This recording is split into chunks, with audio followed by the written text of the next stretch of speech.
সুপ্রিয় শ্রোতারা, গল্পের আসবাই অগ্নিলা চ্যানেলে আপনারা শুনছেন বিভূতিভূষণ বন্দ্যোপাধ্যায়ের লেখা আদর্শ হিন্দু হোটেল। আজ এর পঞ্চম পর্ব। পথের দুধারে বন জঙ্গল ক্রমশ ঘন হইয়া উঠিতেছে। পথ নদিয়া জেলা হইতে যত যশোর জেলা কাছাকাছি আসিয়া পৌঁছিতেছে, এই বন ক্রমশ বাড়িতেছে। স্থানে স্থানে বন জঙ্গল এত ঘন যে হাজারি ভয় করিতে লাগিল, দিন মানেই বুঝি বাঘের হাতে পড়িতে হয়। লোকের বসতি এসব স্থানে বেশি নাই, ভয় করিবারই কথা। সন্ধ্যার পূর্বে বেলের বাজারে আসিয়া পৌঁছিল। আগে যখন রেল হয় নাই তখন বেলে বাজার খুব বড় ছিল। হাজারি শুনিয়াছে তাহার গ্রামের বৃদ্ধ লোকদের মুখে, এখনো পূর্ব অঞ্চল হইতে চাকদহের গঙ্গায় শবদাহ করিতে আসে বহু লোক। তাহাদের জন্যই বেলের বাজার এখনো টিকিয়া আছে। হাজারে বেলের বাজার দেখিয়া খুশি হইল ও আগ্রহের সঙ্গে দেখিতে লাগিল। ছেলেবেলা হইতে শুনিয়া আসিয়াছে, কখনো দেখে নাই। চমৎকার জায়গা বটে। এই তাহা হলে বেলে। তাহার এক মামাতো ভাই যশোর অঞ্চলে বিবাহ করিয়াছিল। তাহার বৃদ্ধা শাশুড়ির মৃত্যুর পরে সব লইয়া চাকদহে এই পথ বাহিয়া আসিতে আসিতে বেলের বাজারের কাছে ভৌতিক ব্যাপারের সম্মুখীন হয়। এই গল্প উক্ত মামাতো ভাইয়ের মুখেই 2-3বার সে শুনিয়াছে। হাজারি ঘুরিয়া ঘুরিয়া বাজারের দোকানগুলি দেখিতে লাগিল। সর্বশুদ্ধ 9খানা দোকান, ইহাদের মধ্যে চাল ডাল মুদিখানার দোকান, কাপড়ের দোকান সব। একজন দোকানদারকে বলিল, একটু তামাক খাওয়াতে পারেন মশাই? আপনারা? ব্রাহ্মণ। পেরনাম হই ঠাকুর মশাই, আসুন। কোথায় যাওয়া হবে? বন। ওরে বামুনের হুকুতে জল ফিরিয়ে নিয়ে আয়। দোকানখানি কিসের তাহা হাজারি বুঝিতে পাইল না। এক পাশে চিটাগুড়ের ক্যানিস্ট্রা চাল পর্যন্ত একটার গায়ে একটা উঁচু করিয়া সাজানো আছে, আরেক পাশে বড় বড় বস্তা। দোকানদার বৃদ্ধ, বয়স 65 হইতে 70 হইবে। রুগা একহারা চেহারা, গলায় মালা। নিন ঠাকুরমশাই, তামাক ইচ্ছে করুন। কোথায় যাওয়া হবে? যাচ্ছে কাজের চেষ্টায়। রানাঘাট হোটেলে 7 বছর রেঁধেছি, বেচু চক্রবর্তীর হোটেলে। নাম শুনেছেন বোধ হয়। ভালো রাঁধুনি বলে নাম আছে, কিন্তু চাকরিটুকু গিয়েছে। এখন যাই তো একবার এই দিক পানে, যদি কোথাও কিছু জোটে।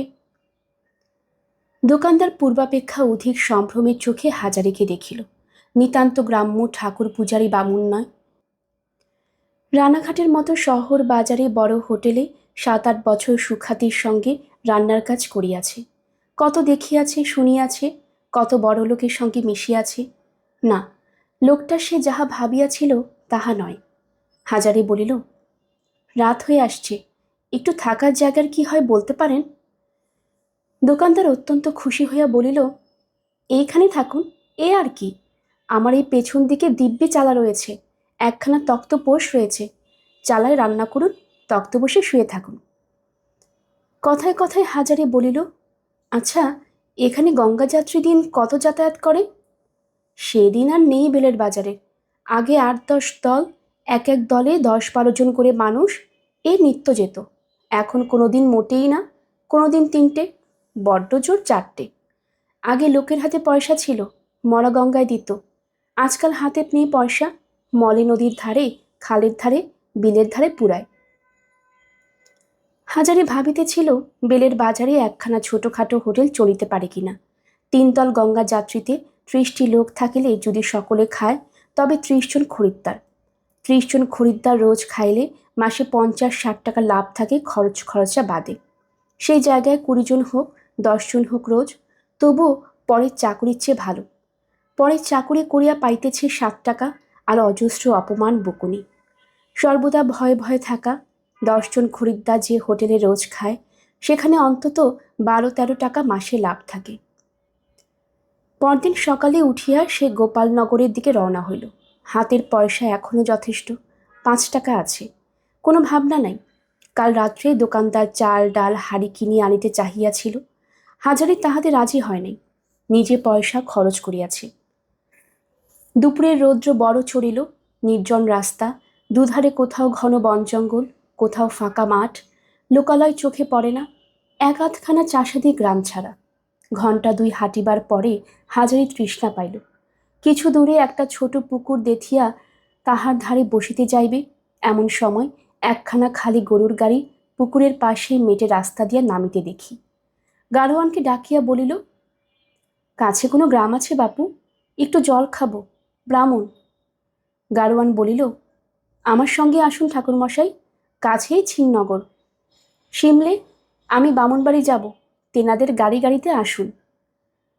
হাজারে শ্রীনগর শিমুলে গ্রামের নাম শুনিয়াছিল। গ্রামের মধ্যে গাড়ি ঢুকিতে দেখিল, এ তো গ্রাম নয়, বিজন বন। এতখানা বেলা চড়িয়াছে, এখনো গ্রামের মধ্যে সূর্যের আলো প্রবেশ করে নাই। শুধু আম কাঁঠালের প্রাচীন বাগান, বাঁশবন, আগাছার জঙ্গল। একটা গৃহস্থ বাড়ির উঠানে গরুর গাড়ি গিয়া থামিল। গাড়োয়ানের ডাকে বাড়ির ভেতর হইতে গৃহস্বামী আসিলেন। ম্যালেরিয়া শীর্ণ চেহারা, মাথার চুল প্রায় উঠিয়া গিয়াছে। বয়স 30ও হইতে পারে, 50ও হইতে পারে। তিনি বাহিরের আসিয়াই হাজারিকে দেখিতে পাইয়া গাড়োয়ানকে বলিলেন, কে রে সঙ্গে? গাড়োয়ান বলিল, একগে উনি পাকা রাস্তার মুদির পুকুরের ধারে বসেছিলেন, বললেন একটু জল খাবো, তা বললাম চলুন আমার সঙ্গে, আমার মনিবেরা ব্রাহ্মণ, সেখানে জল খাবেন, তাই সঙ্গে করে আনলাম। গৃহস্বামী আগাইয়া আসিয়া হাজারিকে নমস্কার করিয়া বলিলেন, আসুন আসুন, বসুন, বিশ্রাম করুন। ওরে, চণ্ডীমণ্ডপে তক্তপোষে মাদুরটা পেতে দে, আসুন। এসব পল্লী অঞ্চলে আতিথ্যের কোনো ত্রুটি হয় না। আধ ঘণ্টা পরে হাজারি হাত পা ধুইয়া বসিয়া গাছ হইতে সদ্য পাড়া কচি ডাবের জলপান করিয়া সুস্থ খোশ মেজাজে হুকা টানিতে লাগিল। গৃহস্বামীর নাম বিহারীলাল বাড়ুজ্জে। চাকুরি জীবনে কখনো করেন নাই। যথেষ্ট ধানের আবাদ আছে, গরু আছে, পুকুরে মাছ আছে, আম কাঁঠালের বাগান আছে। এসব কথা গৃহস্বামী নিকট হইতেই হাজারি গল্পচ্ছলে শুনিল। বিহারী বাড়ুজ্জে বলিতেছিলেন, শ্রীনগর শিমলে মস্ত গ্রাম ছিল, রাজধানী ছিল কেষ্টনগরের রাজাদের পূর্বপুরুষের। জঙ্গলের মধ্যে রাজার গড়খাই আছে, পুরনো ইটের গাঁথুনি আছে, দেখাবো এখন ও বেলা। না না, আজ যাবেন কি? ওসব হবে না, 2 দিন থাকুন, আমাদের সবই আছে আপনার বাপমার আশীর্বাদে। তবে মানুষজনের মুখ দেখতে পাইনি, এই যা কষ্ট। ছেলেবেলাতেও দেখেছি গায়ে 30-32 ঘর ব্রাহ্মণের বাস ছিল, এখন দাঁড়িয়েছে 7 বর মতো। তার মধ্যেও 2 ঘর আছে 12 মাস বিদেশে। আপনার নিবাস কোথায় বললেন? আরে, এরোশোলা, গাংনাপুর থেকে নেমে যেতে হয়। তবে তো আপনি আমাদের এই দেশেরই লোক। আর না আমাদের গায়ে জায়গা দিচ্ছি, জমি দিচ্ছি, ধান করুন, পাট করুন, বাস করুন এখানে। তবুও 1 ঘর লোক 12 গ্রামে। আসুন না। হাজারি শিহরিয়া উঠিল। সর্বনাশ, এই ঘন জঙ্গলের মধ্যে সে বাস করিতে আসিবে, সেইটুকু অদৃষ্টে বাকি আছে বটে। শহর বাজারে থাকিয়া সেই শহর কোলাহলে কর্মব্যস্ততাকে পছন্দ করিয়া ফেলিয়াছে। এই বনের মধ্যে সমাধিপ্রাপ্ত হইতে হয় যে বৃদ্ধ বয়সে। 46 বৎসর বয়স, তার দিন এখনও যায় নাই। এখনও যথেষ্ট উৎসাহ শক্তি তার মনে ও শরীরে।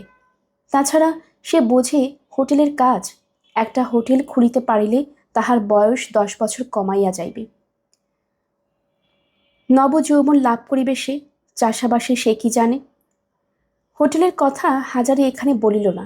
সে জানে হোটেলওয়ালা বামুন বলিলে অনেকে ঘৃণার চক্ষে দেখে, বিশেষত এইসব পাড়াগাঁয়ে। শ্রীনগরে হাজারি মোটেই মন টিকিতেছিল না। এত বন জঙ্গলের অন্ধকার ও নির্জনতার মধ্যে তাহার যেন দম বন্ধ হইয়া আসিতেছিল। সুতরাং বৈকালের দিকেই সে গ্রামের বাহিরে আসিয়া পথে উঠিয়া হাঁপ ছাড়িয়া বাঁচিল। ভাবিল, বাপরে, 20 বিঘে ধানের জমি দিলেও এ গায়ে নয় রে বাবা। মানুষ থাকে এখানে? মানুষজনের মুখ দেখার জো নেই, কাজ নেই, কর্ম নেই, কুড়ের মতো বসে থাকে। আর গোলা ধানে ভাত খাও। সর্বনাশ, আর কি জঙ্গল রে বাবা। রাস্তার ধারে একটা লোক কাঠ ভাঙিতেছিল। হাজারি তাহাকে বলিল, সামনে কি বাজার আছে বাপু? লোকটা একবার হাজারির দিকে নীরবে চাহিয়া দেখিল, পরে বলিল, আপনি কি আলেন শিমলেতে? হ্যাঁ। এখানে আপনাদের এত কুটুম্ব আছেন বুঝি? আপনারা ব্রাহ্মণ? পেন নাম হই। কোথায় যাবেন আপনি? হাজারি জানে পল্লীগ্রাম অঞ্চলে এইসব শ্রেণীর লোক তাহাকে অকারণে হাজার প্রশ্ন জিজ্ঞাসা করিয়া বিরক্ত করিয়া মারিবে। ইহাই ইহাদের স্বভাব।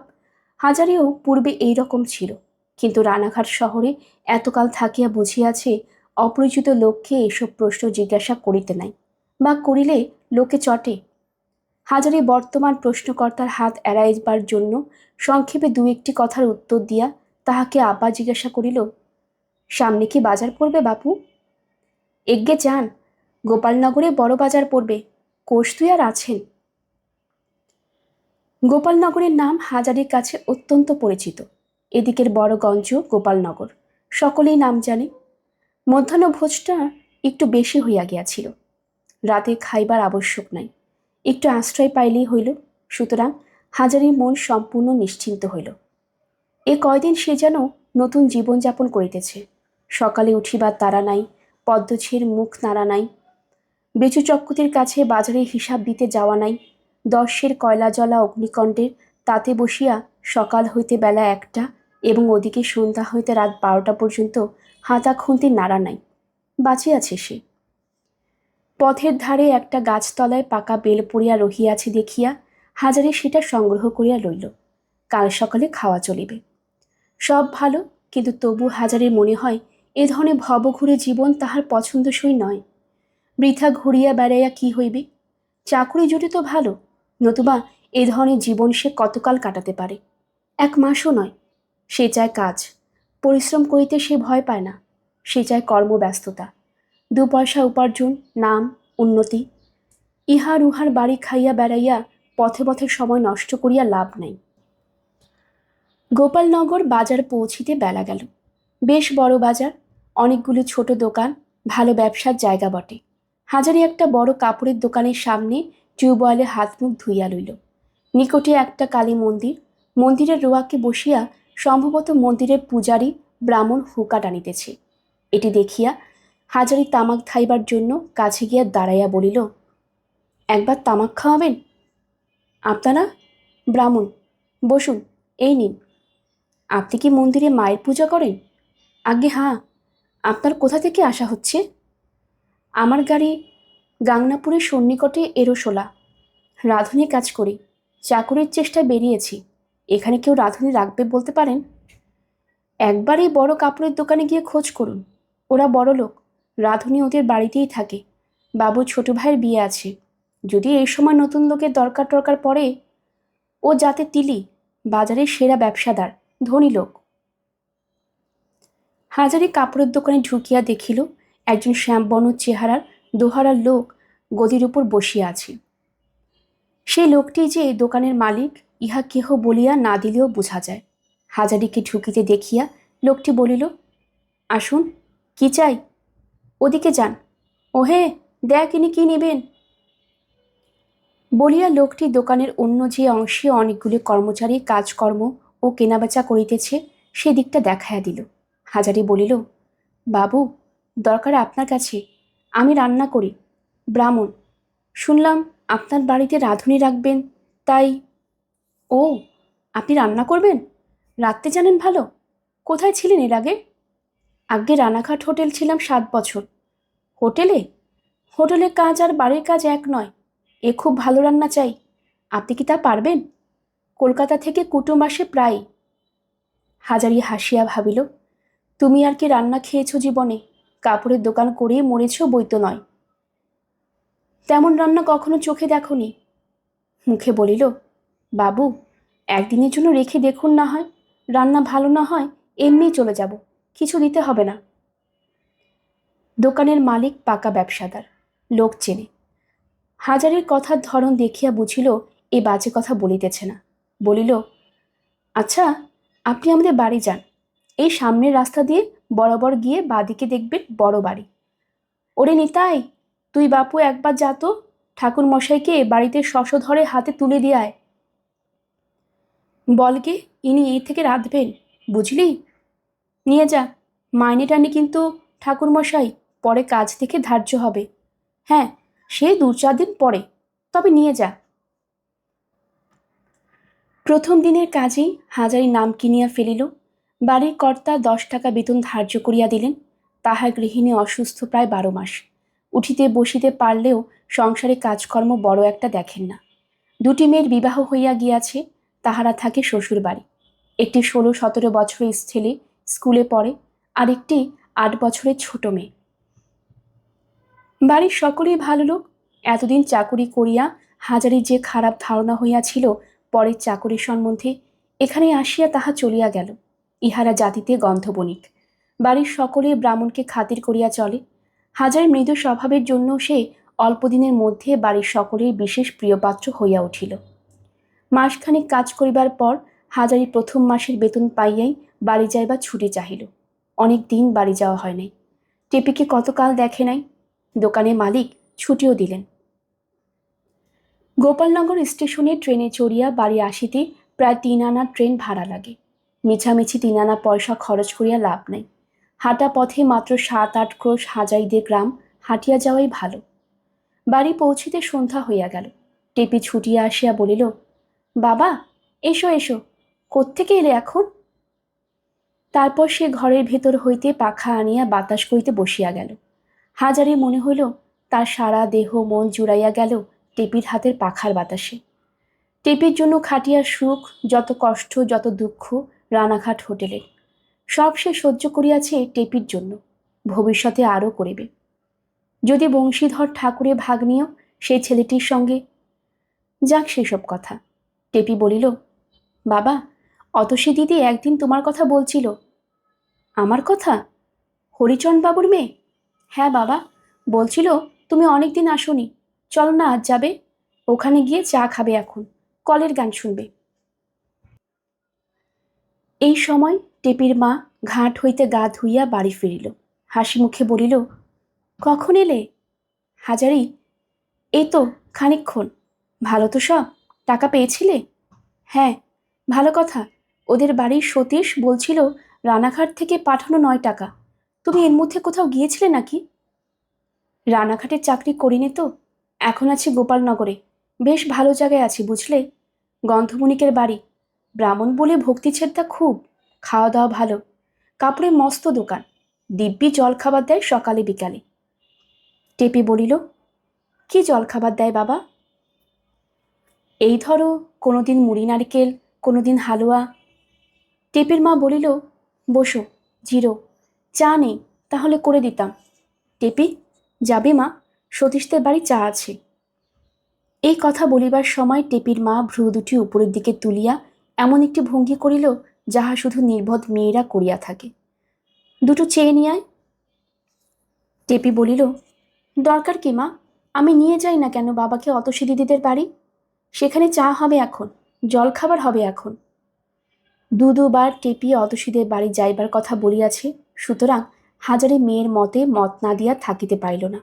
টেপির ইচ্ছা তাহার নিকট অনেকের হুকুমের অপেক্ষা শক্তিমান। হরিচরণ বাবু বৈঠকখানায় বসিয়াছিলেন। হাজারিকে যত্ন করিয়া চেয়ারে বসাইলেন। এসো এসো হাজারি, কবে এলে? ও টেপি, যা তো, অতসী দিদিকে বলগে আমাদের চা দিয়ে যেতে। আমিও এখনো চা খাইনি। বাবু ভালো আছেন? হ্যাঁ, তুমি ভালো ছিলে? তোমার সেই হোটেলের কি হলো? রানাঘাটেই আছো তো? হাজারির সংক্ষেপে রানাঘাটের চাকুরি যাওয়া হইতে গোপালনগরে পুনরায় চাকুরি পাওয়া পর্যন্ত বর্ণনা করিল। একসময় অতসী ও টেপি ঘরের মধ্যে ঢুকিয়া তাহাদের সামনে ছোট গোল টেবিলটাতে চা ও খাবার রাখিল। খাবার মাত্র 1 ডিশ, শুধু হাজারির জন্য। হরিচরণ বাবু এখন কিছু খাইবেন না। হাজারি বলিল, বাবু আপনার খাবার? ও তুমি খাও, তুমি খাও, আমার এখন খেলে অম্বল হয়, আমি শুধু চা খাবো। হাজারি ভাবিল, এত বড় লোক, এত ভালো জিনিস ঘরে, কিন্তু খাইলে অম্বল হয় বলিয়া খাইবার জো নাই, এই বা কেমন দুর্ভাগ্য। বয়স 46 হইলে কি হয়, অম্বল কাহাকে বলে সে কখনো জানে না। ভূতের মতো খাটুনির কাছে অম্বল টম্বল তাড়াইতে পারে না, তবে খাবার জোটে না, এই যা দুঃখ। অতসী কিন্তু বেশ বড় রেকাবি সাজাইয়া খাবার আনিয়াছে। ঘি দিয়া চিরা ভাজা, নারকেল কোড়া, 2খানা গরম গরম বাড়ির তৈরি কচুরি ও খানিকটা হালুয়া, বড় পেয়ালার 1 পেয়ালা চা। অতসী এটুকু জানে যে টেপির বাবা তাহার বাবার মতো অল্পভোজী প্রাণী নয়, খাইতে পারে এবং খাইতে ভালোবাসে। অবস্থা উহাদের যে খুব ভালো তাহাও নয়, সুতরাং টেপির বাবাকে ভালো করিয়াই খাওয়াইতে হইবে। হরিচরণবাবু বলিলেন, তোমার হাজারি কাকাকে প্রণাম করেছ অতসী? হাজারি ব্যস্ত সংকুচিত হইয়া পড়িল। অতসী তাহার পায়ের ধুলা লইয়া প্রণাম করিতে সে চিরা ভাজা চিবাইতে চিবাইতে কি বলিল ভালো বোঝা গেল না। অতসী কিন্তু চলিয়া গেল না। সে হাজারির সামনে কিছু দূরে দাঁড়াইয়া তাহাকে ভালো করিয়া দেখিতেছিল। টেপি গল্প করিয়াছে তাহার বাবা একজন পাকা রাঁধুনি। অতসীর কৌতূহলে ইহাই প্রধান কারণ। হরিচরণবাবু বলিলেন, এখন কদিন বাড়িতে আছো? আগে পরশু যাব, পরের চাকরি থাকলে তো চলে না। তোমার সেই হোটেল খোলার কি হলো? এখনো কিছু করতে পারিনি বাবু, টাকা জোগাড় না করতে পারলে তো বুঝতেই পারছেন। তাহলে ইচ্ছে আছে এখনো? ইচ্ছে আছে খুব, শীতকালের মধ্যে যা হয় করে ফেলব। অতসী বলিল, কাকা গান শুনবেন? হরিচরণবাবু ব্যপ্ত হইয়া বলিলেন, হাঁ হাঁ, আমি ভুলে গিয়েছি একদম। শোনো না হাজারি, অনেক নতুন রেকর্ড আনিয়েছি, নিয়ে এসো তো অতসী, শুনিয়ে দাও তোমার হাজারি কাকাকে। হাজারি ভাবিল, বেশ আছে ইহারা, তাহার মতো খাটিয়া খাইতে হয় না, শুধু গান আর খাওয়া দাওয়া। সন্ধ্যা হইয়াছে, এ সময় উনুনে আঁচ দিয়া ধোয়ার মধ্যে ছোট রান্নাঘরে বসিয়া মণি গৃহিণী ফর্দমতো তরকারি কুটিতেছে, সে অন্য অন্য দিন। 12 মাসই তাহার এই কাজ। ঘরের মধ্যে আবদ্ধ হইয়া থাকিতে হয়, 12 মাস বলিয়াই পথে বাহির হইলেই তাহার আনন্দ হয়। আর আনন্দ হইতেছে আজ, এমন চমৎকার সাজানো বৈঠকখানা, বড় আয়না, বেতমোড়া কেদারায় সে বসিয়া চা খাইতেছে। পাশে টেপি, টেপির বন্ধু কিশোরী মেয়েটি, কলের গান, যেন সব স্বপ্ন। কতদিন কুসুমের সঙ্গে দেখা হয় নাই। আজ রানাঘাট ছাড়িয়াছে প্রায় 4 মাসের ওপর। এই 4 মাস কুসুমকে সে দেখে নাই। টেপি মেয়ে, কুসুমও মেয়ে। আরও নতুন পাড়ার সে বউটি, সেও আরেক মেয়ে। আজ কলের গানের সুমধুর সুরের ভাবুকতায় তাহার মন সকলের প্রতি দরদ ও সহানুভূতিতে ভরিয়া গিয়াছে। অনেকক্ষণ ধরিয়া কলের গান বাজিল। হরিচরণবাবু মধ্যে একবার বাড়ির ভেতর কি কাজে উঠিয়া গেলেন, তখন রহিল অতসী আর টেপি। বাবার সামনে বোধ হয় অতসী বলিতে সাহস করিতেছিল না। হরিচরণবাবু বাড়ির মধ্যে চলিয়া গেলে হাজারিকে বলিল, কাকাবাবু, আমাকে রান্না শিখিয়ে দেবেন? হাজারি ব্যস্ত হইয়া বলিল, তা কেন দেব না মা, কিন্তু তুমি রান্না জানো নিশ্চয়ই, কি কি রাখতে পারো? অতসী বুদ্ধিমতী মেয়ে, সে বুঝিল যাহার সহিত কথা বলিতেছে রান্না সম্বন্ধে সে একজন ওস্তাদ শিল্পী। সঙ্গীতের তরুণী ছাত্রী যেমন সংকোচের সহিত তাহার যশস্বী সঙ্গীত শিক্ষকের সহিত রাগরাগিনী সম্বন্ধে কথা বলে, তেমনি সংকোচে বলিল, তা পারি সব, শুকতুনি, চচ্চড়ি, ডাল, মাছের ঝোল। মা তো বড় একটা রান্নাঘরে যেতে পারেন না, তার মন খারাপ, আমাকেই সব করতে হয়। টেপি বলছিল, আপনি নিরামিষ রান্না বড় চমৎকার করেন, আমায় দেবেন শিখিয়ে কাকাবাবু? টেপি বুঝি এইসব বলে তোমার কাছে? পাগলি মেয়ে কোথাকার, ওর কথা বাদ দাও। না কাকাবাবু, আমি অন্য জায়গাতেও শুনেছি আপনার রান্নার সুখ্যাতি, সবাই তো বলে। পরে আবার এই সুরে বলিল, আমাকে শেখাতে হবে কাকাবাবু, আমি ছাড়ছি নে। আমি টেপিকে প্রায় জিজ্ঞেস করি, আপনি কবে আসবেন, আমি খোঁজ নেই। ও বলেনি আপনাকে? না কাকাবাবু, আমায় শেখান আপনি, আমার বড় শখ ভালো রান্না শিখি। হাজারি বলিল, ভালো রান্না শেখা একদিনে হয় না মা, মুখে বলে দিলেও হয় না। তোমার পেছনে আমায় লেগে থাকতে হবে অন্তত ঝাড়া 2 মাস 3 মাস। হাত ধরে বলে দিতে হবে, তুমি রাঁধবে, আমি কাছে দাঁড়িয়ে তোমার ভুল ধরে দেব। এ না হলে শিক্ষা হয় না। তুমি আমার টেপির মতো, তোমাকে ছেদ কথা বলে ফাঁকি দেব না মা। ছেলে মানুষ, শিখতে চাই, শিখে দিতে আমার অসাধ নয়, কিন্তু কি করে সময় পাবো যে তোমায় শেখাবো মা? অতসী সপ্রশংস দৃষ্টিতে হাজারি মুখের দিকে চাহিয়া তাহার কথা শুনিতেছিল। বিশেষজ্ঞ ওস্তাদের মুখের কথা, গুরুত্বপূর্ণ কথা, বাজে ছেদ কথা নয়, অনভিজ্ঞ আনাড়ির কথাও নয়। তাহার চোখে হাজারি দরিদ্র রাঁধুনি বামুন পিতা নয়, যে ব্যবসায় সে ধরিয়াছে সেই ব্যবসায় একজন অভিজ্ঞ ওস্তাদ, পাকা শিল্পী। হাজারির প্রতি তাহার মন সম্ভ্রমে পূর্ণ হইয়া উঠিল। পরদিন হাজারি ঘুম হইতে উঠিয়া তামাক টানিতেছে, এমন সময় হঠাৎ অতসীকে তাহাদের বাড়ির মধ্যে ঢুকিতে দেখিয়া সে রীতিমতো বিস্মিত হইল। বড় মানুষের মেয়ে অতসী অসময় কি মনে করিয়া তাহার মতো গরিব মানুষের বাড়ি আসিল? টেপি বাড়ি ছিল না। টেপির মাও অতসীকে আসিতে দেখিয়া খুব অবাক হইয়াছিল। সে ছুটিয়া গিয়া তাহার বুদ্ধিতে যতটুকু আসে সেইভাবে জমিদার বাড়ির মেয়ের অভ্যর্থনা করিল। অতসী বলিল, কাকাবাবু বাড়ি নেই খুড়িমা? টেপির মা বলিল, হ্যাঁ মা, এসো আমার সঙ্গে, ওই কোণের দাওয়ায় বসে তামাক খাচ্ছে। টেপি কোথায়? সে মূলোর বীজ আনতে গিয়েছে সদ্যকুক বাড়িতে। এলো বলে, বসো বসো। দাঁড়াও, আসনখানা পেতে। অতসী টেপির মার হাত হইতে আসনখানা ক্ষিপ্র চমৎকার ভঙ্গিতে কাড়িয়া লইয়া কেমন একটা সুন্দরভাবে হাসিয়া বলিল, রাখুন আসন খাড়িমা। ভারী আমি একেবারে গুরু ঠাকুর এলুম কিনা, তা আবার যত্ন করে আসন পেতে দিতে হবে। এই হাসিও এই ভঙ্গিতে সুন্দরী মেয়ে অতসীকে কি সুন্দরী দেখাইল।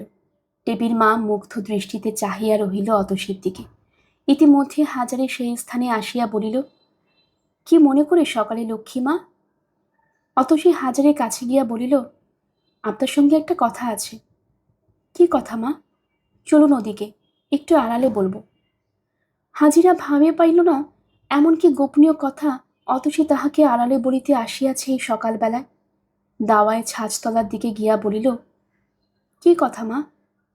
অতসী বলিল, কাকাবাবু, আপনি যদি কাউকে না বলেন তবে বলি। হাজারে বিস্মিত মুখে বলিল, বলবো না মা, বলো তুমি। আপনি হোটেল খুলবেন বলে বাবার কাছে টাকা ধার চেয়েছিলেন। হ্যাঁ, কিন্তু সে তো এবার নয়, সেবার। তোমায় কে বললে এসব কথা? সেই সব কিছু বলবো না, আমি আপনাকে টাকা দেব, আপনি হোটেল খুলুন। তুমি কোথায় পাবে? অতসী হাসিয়া বলিল, আমার কাছে আছে, 200 টাকা দিতে পারি। আমি জমিয়ে জমিয়ে করেছি, লুকিয়ে দেব, কিন্তু বাবা যেন জানতে না পারেন, কেউ জানতে না পারে। হাজারের চোখে জল আসিল। এ পর্যন্ত 3টি মেয়ে তাহার জীবনে আসিল, যাহারা সম্পূর্ণ নিঃস্বার্থভাবে তাহাকে তাহার উচ্চাসার পথে ঠেলিয়া দিতে চাইয়াছে। 3জনেই সমান সরলা, 3জনেই অনত্যা। তবে অতসী জমিদার বাড়ির সুন্দরী শিক্ষিত মেয়ে। সে যে এতখানি টান টানিবে, ইহা সম্পূর্ণ অপ্রত্যাশিত ধরনের আশ্চর্য ঘটনা। হাজারি বলিল, কিন্তু তুমি কথা শুনলে কোথায় বলতে হবে মা? অতসী হাসিয়া বলিল, সে কথা বলবো না বলেছি তো। তাহলে টাকাও নেব না, আগে বলো কে বলেছে। আচ্ছা, নাম করলে তাকে কি বলবেন না বলুন। কাকে কি বলবো বুঝতে পারছি না তো, বলা বলি কথা কি আছে এর মধ্যে? আচ্ছা বলবো না, বলো তুমি। টেপে বলেছিল বাবার ইচ্ছে একটা হোটেল খোলেন। আমার বাবার কাছে নাকি টাকা চেয়েছিলেন ধার, তা বাবা দিতে পারেননি। দেখুন কাকাবাবু, দাদা মারা যাওয়ার পরে বাবার মন খুব খারাপ। ওকে বলা না বলা 2 সমান। আমি ভাবলাম আমার হাতে তো টাকা আছে, কাকাবাবুকে দিই কি, ওদের উপকার হবে। আমার কাছে তো এমনি পড়ে আছে। আপনার হোটেল নিশ্চয়ই খুব ভালো চলবে, আপনারা বড়লোক হয়ে যাবেন। টেপিকে আমি বড় ভালোবাসি, ওর মনে যদি আহ্লাদ হয় আমার তাতে তৃপ্তি। টাকা বাক্সে তুলে রেখে কি হবে? মা, তোমার টাকা তোমার বাবাকে না জানিয়ে আমি নিতে পারিনি। অতসী যেন বড় দমিয়া গেল। হাজারের সঙ্গে সে অনেকক্ষণ ছেলে মানুষের তর্ক করিল, বাবাকে না জানাইয়া টাকা লইলে দোষ কি। শেষে বলিল, আমি টেপিকে টাকা দিচ্ছি। তা তুমি দিতে পারো না, তুমি ছেলে মানুষ, টাকা দেওয়ার অধিকার তোমার নেই মা। তুমি তো লেখাপড়া জানো, ভেবে দেখো। আচ্ছা, আমার লাভের অংশ দেবেন তাহলে? হাজারের হাসি পাইল। কুসুম, গোয়ালবাড়ির সে বউটি, অতসী, সবাই এক কথা বলে, ইহারা সকলেই মহাজন হইয়া টাকা ব্যবসায় খাটাইতে চায়। মজার ব্যাপার বটে। না মা, সে হয় না। তুমি বড় হও, শ্বশুর বাড়ি যাও, আশীর্বাদ করি, রাজরানী হও, তখন তোমার এই বুড়ো কাকাবাবুকে যা খুশি দিও, এখন না। অতসী দুঃখিত হইয়া চলিয়া গেল। হাজারের ইচ্ছা হইল টেপিকে ডাকিয়া বকিয়া দেয়। এসব কথা অতসীর কাছে বলিবার তাহার কোনো দরকার ছিল না, কিন্তু অতসীর নিকট প্রতিজ্ঞাবদ্ধ আছে। টেপিকে ইহা লইয়া কিছু বলিলেই অতসীর কানে গিয়া পৌঁছাইবে ভাবিয়া চুপ করিয়া গেল। সেদিন বিকালে গোয়ালপাড়ার বেড়াইতে গিয়া কুসুমের বাপের বাড়িতে শুনিল রানাঘাটে কুসুমের অত্যন্ত অসুখ হইয়াছিল, কোনো রূপে এ যাত্রায় সামলাইয়া গিয়াছে। সে কিছুই জিজ্ঞাসা করে নাই। কথায় কথায় কুসুমের কাকা ঘনশ্যাম ঘোষ বলিল, মধ্যে রানাঘাটে 15 দিন ছিলাম দাদা ঠাকুর, ছানার কাজ এই মাসটা বড্ড মন্দা। হাজারি বলিল, 15 দিন ছিলে? কেন, হঠাৎ এই সময়? তারপরেই ঘনশ্যাম কুসুমের কথাটা বলিল। হাজারে কেবল মনে হইতে লাগিল কুসুমের সঙ্গে কতদিন দেখা হয় নাই, একবার তাহার সহিত দেখা করিতে গেলে কেমন হয়। মনটা অস্থির হইয়া উঠিয়াছে তাহার অসুখের খবর শুনিয়া। জীবনে ওই একটি মেয়ের উপর তাহার অসীম স্নেহ ও শ্রদ্ধা। ইচ্ছা হইল কুসুমের সম্বন্ধে ঘনশ্যামকে সে অনেক কিছু জিজ্ঞাসা করে, কিন্তু তাহা করা চলিবে না। সে মনের আকুল আগ্রহে মনেই চাপিয়া শুধু কেবল উদাসীনভাবে জিজ্ঞাসা করিল, এখন সে আছে কেমন? তা এখন আপনার বাপ মায়ের আশীর্বাদে সেরে উঠেছে, তবে বড় কষ্টে যাচ্ছে সংসারের। দুধ দই বেঁচে তো চালাতো, আজ মাসখানেকের উপর শয্যাগত অবস্থা। এদিকে আমার সংসারে কাণ্ড তো দেখতেই পাচ্ছেন, কোত্থেকে কি করি দাদা ঠাকুর। হাজারি এই সম্বন্ধে আর কিছু বলিল না, যেন কুসুমের সম্বন্ধে তাহার সকল আগ্রহ ফুরাইয়া গেল। বাড়ি ফিরিবার পথে হাজারি ভাবিল রানাঘাটে তাহাকে যাইতেই হইবে। কুসুমের অসুখ শুনিয়া সে চুপ করিয়া থাকিতে পারিবে না। কালই একবার সে রানাঘাট যাইবে। পথে অতসীর পিতা হরিবাবুর সঙ্গে দেখা। তিনি মোটা লাঠি হাতে করিয়া বেড়াইতে বাহির হইয়াছিলেন। হাজারিকে দেখিয়া বলিলেন, এই যে হাজারি, কোথা থেকে ফিরছ? তা এসো আমার এখানে, চলো চা খাবে।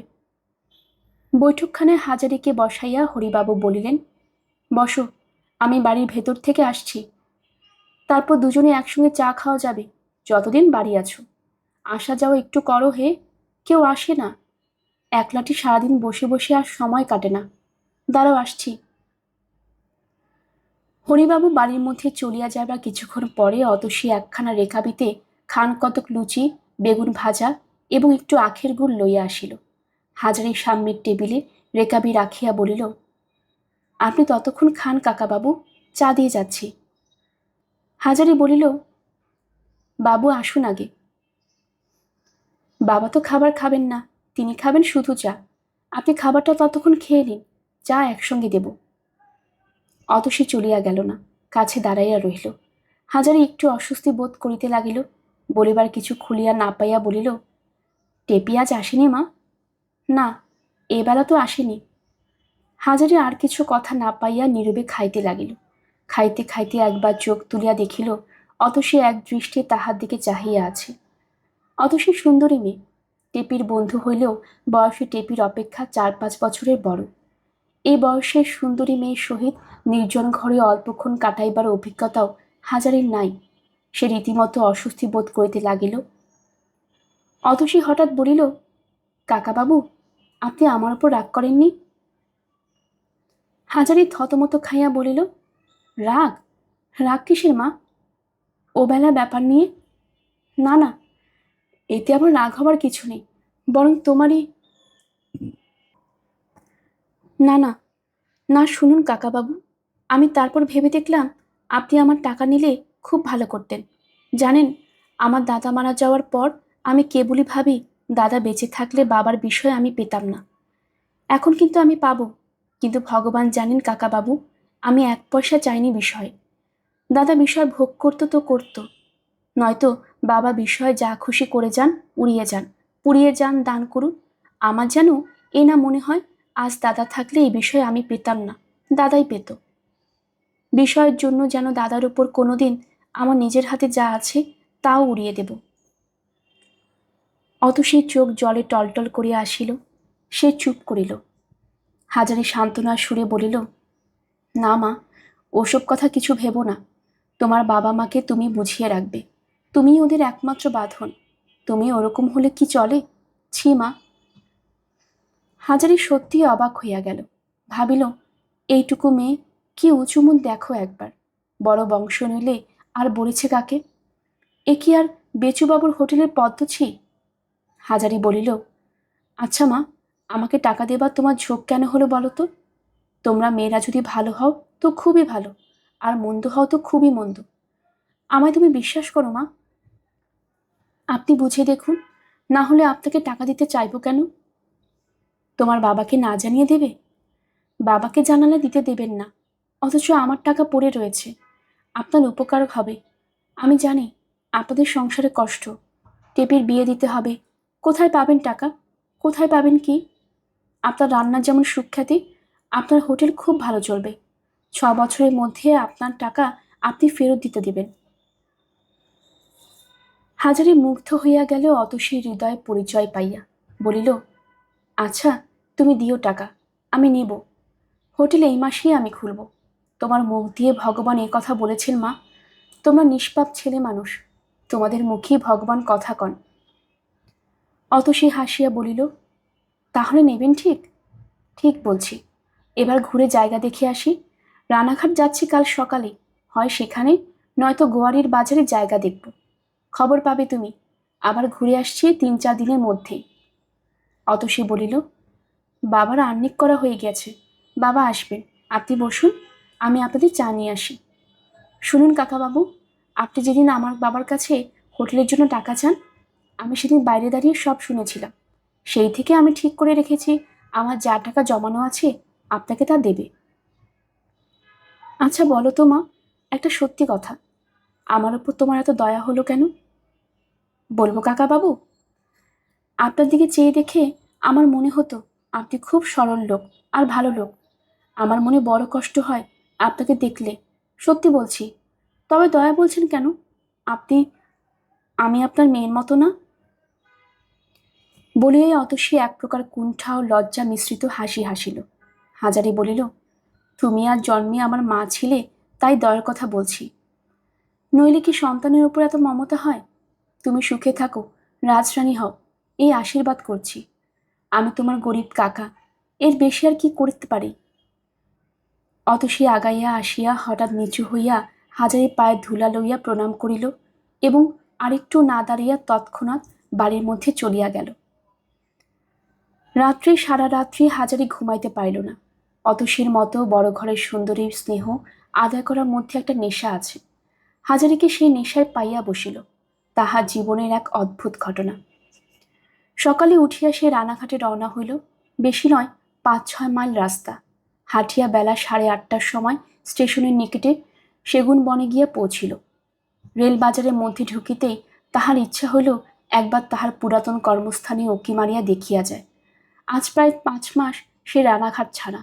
দূর হইতে বেচু চক্রবর্তীর হোটেলের সাইনবোর্ড দেখিয়া তাহার মন উত্তেজনায় ও কৌতূহলে পূর্ণ হইয়া উঠিল। গত 6 বৎসরের কত স্মৃতি জড়ানো আছে ওই টিনের চালওয়ালা ঘরখানার সঙ্গে। হোটেলের গদি ঘরে ঢুকিয়া প্রথমেই সেই বেচু চক্রবর্তীর সম্মুখে পড়িয়া গেল। বেলা প্রায় 10:30। খরিদ্দার আসিতে আরম্ভ করিয়াছে। বেচু চক্রবর্তী পুরনো দিনের মতো গদি ঘরের তক্তপোষের ওপর হাত বাক্সের সামনে বসিয়া তামাক খাইতেছেন। হাজারি প্রণাম করিয়া দাঁড়াইতেই তিনি বলিলেন, আরে, এই যে হাজারি ঠাকুর, কি মনে করে? কোথায় আছো আজকাল? ভালো আছো বেশ? হাজারি এক মুহূর্তে আবার যেন বেচু চক্রবর্তীর বেতনভূক রাঁধুনি বামুনে পরিণত হইল। তেমনি ভয়, সংকোচ ও মনিবের প্রতি সম্ভ্রমের ভাব তার সারা দেহ মনে হঠাৎ কোথা হইতে যেন উড়িয়া আসিয়া ভর করিল। সে পুরনো দিনের মতো কাচুমাচু ভাবে বলিল, আজ্ঞে, তা আপনার কৃপায় একরকম। আজ্ঞে, তা বাবু বেশ ভালো আছেন? আজকাল আছো কোথায়? আজ্ঞে, গোপালনগরে কুণ্ডুবাবুদের বাড়িতে আছি। বাড়ির কাজ? কতদিন আছো? এই 4 মাস আছি বাবু। তা বেশ, তবে সেখানে মাইনে আর কত পাও? হোটেলের মতো মাইনে কি করে দেবে গেরস্ত ঘরে? বেচু চক্রদের এই কথার মধ্যে হাজারে এক ধরনের সুরের আঁচ পাইল। ব্যাপার কি? বেচু চক্রবর্তী কি আবার তাহাকে হোটেলে রাখিতে চান? তাহার কৌতূহল হইল শেষ পর্যন্ত দেখাই যাক না কি দাঁড়ায়। সে বিনীতভাবে বলিল, ঠিক বলেছেন বাবু, তা তো বেশি নয়। গেরস্ত বাড়ি কোথা থেকে বেশি মাইনে দেবে? তারপর কি এখন আমাদের এখানে এসেছো ঠাকুর? আগে হ্যাঁ বাবু। কি মনে করে বলো তো, থাকবে এখানে? হাজারে কিছুমাত্র না ভাবিয়াই বলিল, সে বাবুর দয়া। তা বেশ বেশ, থাকো না কেন? পুরনো লোক, বেশ তো। যাও, কাজে লেগে যাও। তোমার কাপড় চোপড় এনেছো? কই? না বাবু, আগে থেকে কি করে আনি? সেই সব গোপালনগরে রয়েছে। চাকুরিতে দয়া করে রাখবেন কি না রাখবেন না জেনে কি করে সেই সব। আচ্ছা আচ্ছা, যাও ভেতরে যাও। রতন ঠাকুরের অসুখ করেছে, বংশী একা আছে। তুমি কাজে লাগো এই বেলা থেকে। ভাঙা ভাঙটো এ মাসের কটা দিনের মাইনে তুমি আগাম নিও। হাজারে কৃতজ্ঞতার সহিত বেচু চক্কতে আর একবার ঘাড় নিচু করিয়া হাত জোর করিয়া প্রণাম করিয়া কলের পুতুলের মতো রান্নাঘরের দিকে চলিল। সামনেই বংশী ঠাকুর। তাহাকে দেখিয়া বংশী অবাক হইয়া চাহিয়া রহিল। হাজারে বলিল, বাবুটিকে বহাল করলেন যে ফের? ভালো আছো বংশী? তোমার সে ভাগ্নিটি ভালো আছে? বংশী বলিল, আরে এসো এসো হাজারিদা, তোমার কথা প্রায়ই হয়। তুমি বেশ ভালো আছো? এতদিন ছিলে কোথায়? ডেকে কি চাপিয়েছ? সরো, হাতাটা দাও। এখনো মাছ হয়নি বুঝি? যাও, তুমি গিয়ে মাছটা চড়িয়ে দাও। তেলে বরাদ্দ সেই রকমই আছে না বেড়েছে? বংশী বলিল, একবার টেনে নিও একটু। অনেকদিন পরে যখন এলে। দাঁড়াও, ডালটায় নুন দেওয়া হয়নি এখনো, দিয়ে দাও। বলিয়া সে দরমার আড়ালে গাজা সাজিতে লাগিল। চুপি চুপি বলিল, তোমায় বহাল করেছি কি আর সাধে? এদিকে তুমি চলে যাওয়াতে হোটেলের ভয়ানক দুর্নাম। সেই কলকাতার বাবুরা 2-3 দল এসেছিল।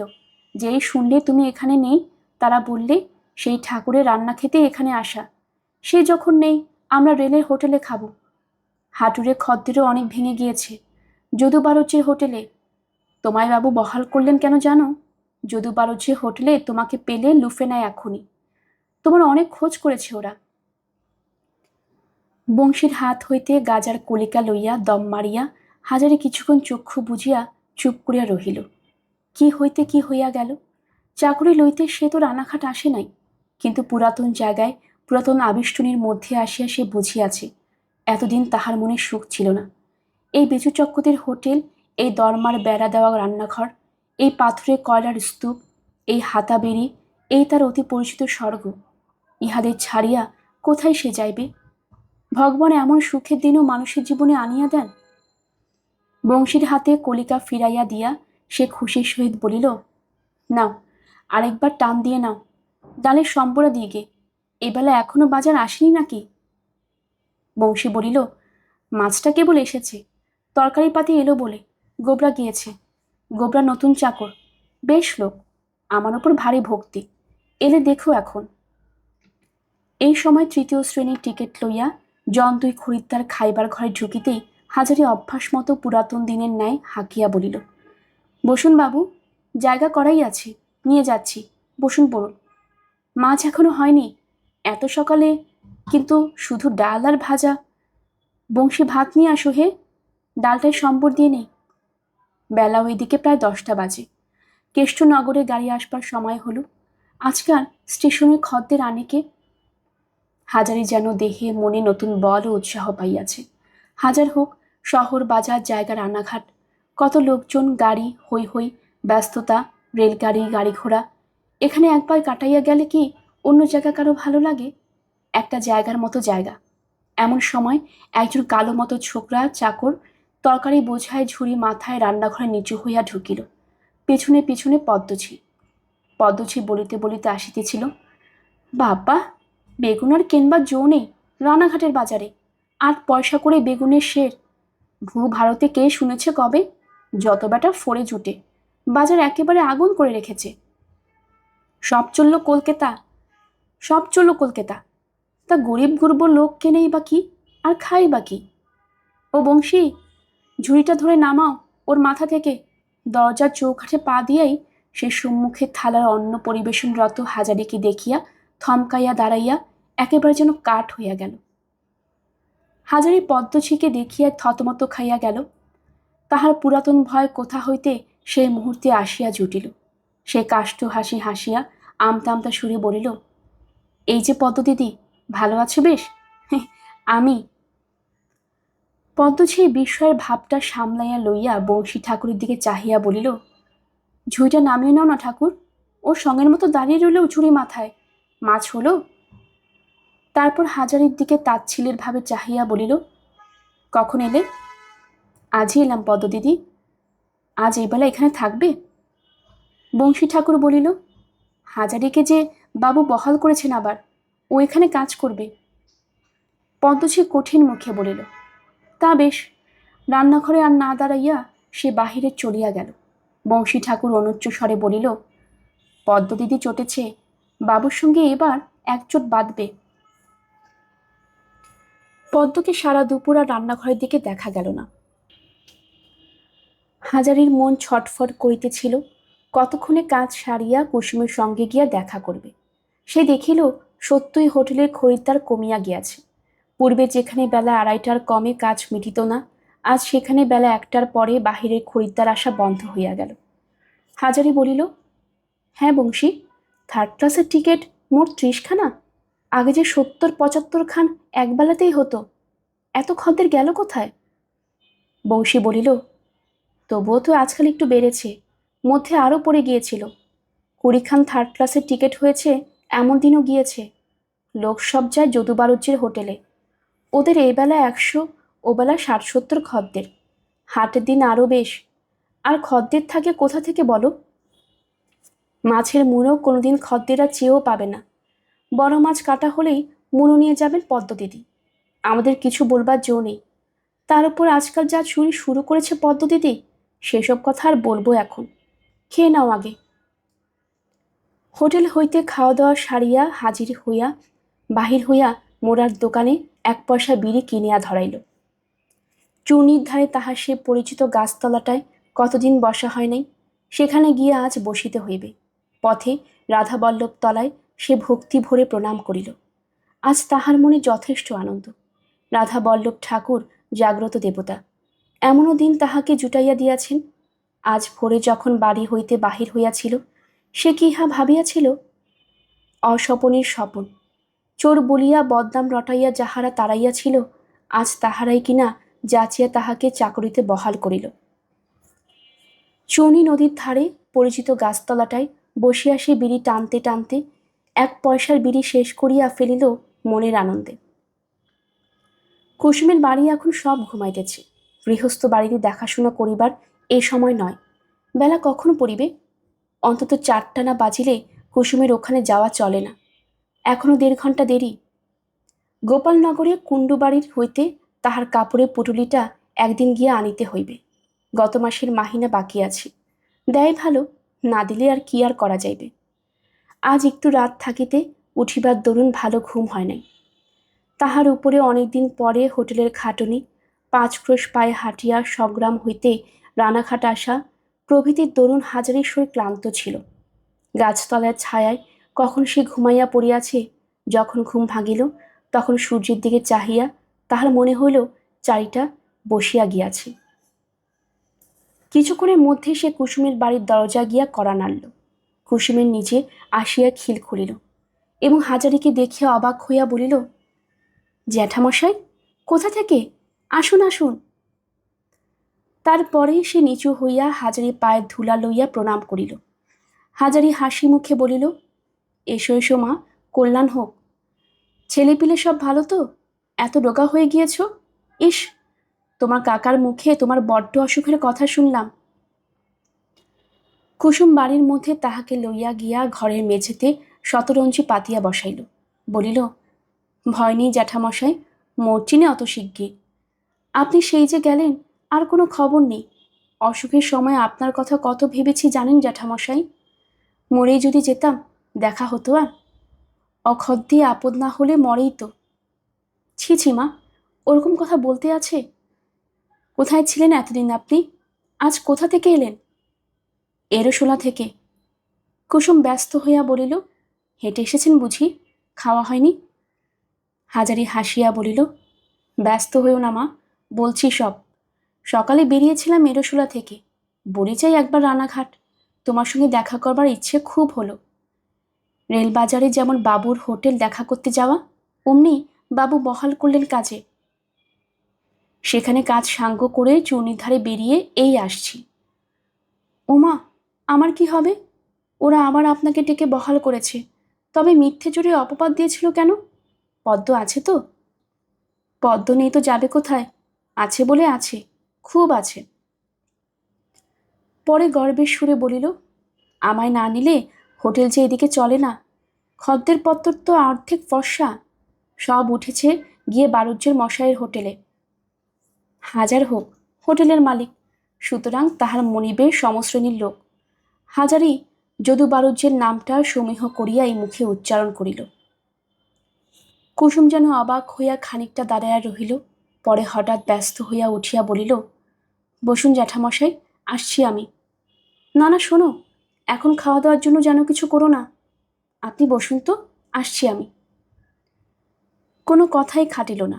কুসুম কিছুক্ষণ পরে এক বাটি গরম দুধ ও দুখানি বরফি সন্দেশ রেকাবিতে করিয়া আনিয়া হাজারির সামনে রাখিয়া বলিল, একটু জল সেবা করুন। ওই তো তোমাদের দোষ, বারণ করে দিলেও শোনো না।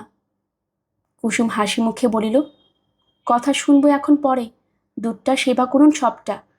ভালো দুধ, বাড়ির গরুর, ঘন করে জাল দিয়েছি, দুপুর থেকে আকার উপোস বসানো ছিল। তুমি বড় মুশকিলে ফেলে দেখছি মা। না। হাজারিকে পান সাজিয়া দিয়া কুসুম বলিল, জ্যাঠামশাই হোটেল ভালো লাগছে? তা মন্দ লাগছে না, আজ বেশ ভালোই লাগলো। তবে ভাবছি কি জানো মা, এই রেল বাজারে আরেকটা হোটেল বেশ চলে। শুধু বেশ চলে না জ্যাঠামশাই, খুব ভালো চলে। আপনার নিজের নামে হোটেল দিলে সব হোটেল কানা পড়ে যাবে। তোমার তাই মনে হয় মা? হ্যাঁ, আমার তাই মনে হয়। খুলুন আপনি হোটেল। আরও একজনও এ কথা বলেছে কালই, তোমার মতো সেও আরেক মেয়ে আমার, আমাদের গাই। কে জ্যাঠামশাই? হরিবাবুর মেয়ে, অত সে ওর নাম, টেপির বন্ধু, খুব ভাব দুজনে। সে আমায় কাল বলছিল। আমাদের বাবুর মেয়ে? আমি দেখিনি কখনো। বয়স কত? ওরা নতুন এসেছে গায়ে, কোথা থেকে দেখবে, বয়স 16-17 হবে। বড় ভালো মেয়েটি। সবাই যখন বলছে তাই করুন আপনি, টাকা আমি দেব। অতসীও দেবে বলেছে। দুজনের কাছে টাকা নিলে জাকিয়ে হোটেল দেবে, কিন্তু ভয় হয় তোমার ব্যাঙের আধুলি নিয়ে শেষে যদি লোকসান যায়, তবে একুল ওকুল দুকুল গেল। বরং অতসী বড় মানুষের মেয়ে, তার 200 টাকা গেলে কিছু তার আসে যাবে না। না, আমার টাকাও খাটিয়ে দিতে হবে, সে শুনছি নে। আমি দুজনের টাকাই নেব, কাল থেকে জায়গায় দেখছিল। তবে টাকা গেলে আমায় দোষ দিও না। জ্যাঠামশাই, আপনি হোটেল খুললে টাকা ডুববে না, আমি বলছি। এর পরেও যদি ডোবে, তবে আর কি হবে, আপনার দোষ দেব না। উঠিবার সময় কুসুম বলিল, জ্যাঠামশাই, পরশু সংক্রান্তির দিন বাড়িতে সত্যনারায়ণের সিন্নি দেব ভাবছি, আপনি এখানে রাত্রে সেবা করবেন। তা কি করে হবে মা, আমি রাতে 12টার কম ছুটি পাবো না। তবে তার পরদিন দুপুরে বেলা 1টার সময় আসবেন, আমি লুচি ভেজে রাখবো, আপনি এসে তরকারি করে নেবেন। কথা রইল, আসতেই হবে কিন্তু জ্যাঠামশাই। গল্পের আসবে অগ্নিলা চ্যানেলে আপনারা শুনছিলেন বিভূতিভূষণ বন্দ্যোপাধ্যায়ের লেখা আদর্শ হিন্দু হোটেল। আজ ছিল এর 5ম পর্ব। নতুন আপনারা যারা আমাদের চ্যানেলটি শুনছেন, কাইন্ডলি চ্যানেলটি সাবস্ক্রাইব করে নেবেন, আশেপাশের সবাইকে জানিয়ে দেবেন, শেয়ার সাবস্ক্রাইব করে রাখবেন। পরবর্তী পর্ব শোনার জন্য আপনাদের সবাইকে আমন্ত্রণ জানানো হলো। সবাই ভালো থাকবেন, ধন্যবাদ।